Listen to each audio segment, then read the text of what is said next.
মনের খুশিতে একটা ভোট আছে না, এটা অনেক দিন পরে দিলাম। কত বছর পর ভোট দিতে এলেন?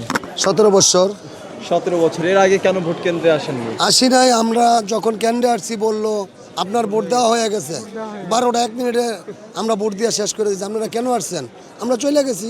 আমাদের এবার কি ভোট দিতে পারবেন? এবার ইনশাল্লাহ আশা করি, আশাবাদী, যেভাবে লাইন আছে, যেভাবে চলতেছে ইনশাল্লাহ সুস্থ হবে। অনেক খুশি, অনেক বছর পরে ভোট দিলাম, অনেক সুন্দরভাবে দিলাম, অনেক সুস্থভাবে। 17 18 গেল না। এর আগে কেন ভোট ওইটা দেননি? মনে করেন ওইটা ওই লাগিয়া মনের ইচ্ছায় না, এটা অনেক জোরে দিছে, নিচে দিছি আমরা। মনের খুশিতে একটা ভোট আছে না, এটা অনেক দিন পরে দিলাম। আজকে যে পরিবেশ, খুব সুন্দর পরিবেশ, আমরা শান্তি শৃঙ্খলাভাবে ভোট দিতে পারছি। আইন প্রশাসন আমাদের যথেষ্ট হেল্প করছে। সুন্দর পরিবেশ, স্বাভাবিক অবস্থায় আমরা ভোট দিচ্ছি। খুবই আজকের এই পরিবেশটা আমাদের যে ঈদের চেয়ে বেশি আনন্দ লাগছে। 17 বছর পর ভোট দিয়ে গেলাম। এর আগে ফেসিবাদী সরকারের আমলে আমরা ভোট দিতে পারি না, তারা রাত্রেই ভোট কালেকশন করে রাখছে, জোর জুলুম করে তারা এই ক্ষমতায় থাকছে এইভাবে।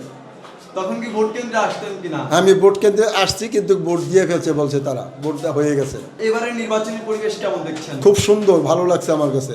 গণভোট নিয়ে কতটা আপনার ধারণা আছে? মোটামুটি ধারণা আছে ভালো। গণভোট দেশের জন্য অনেক উপকার, দেশের কাজের জন্য লাগবে সেটা। দেশের গণতন্ত্র ফিরিয়ে আনার জন্য, গণতন্ত্র ফিরিয়ে জন্যই হ্যাঁ ভোটে ভোট দিতে হবে আমাদের।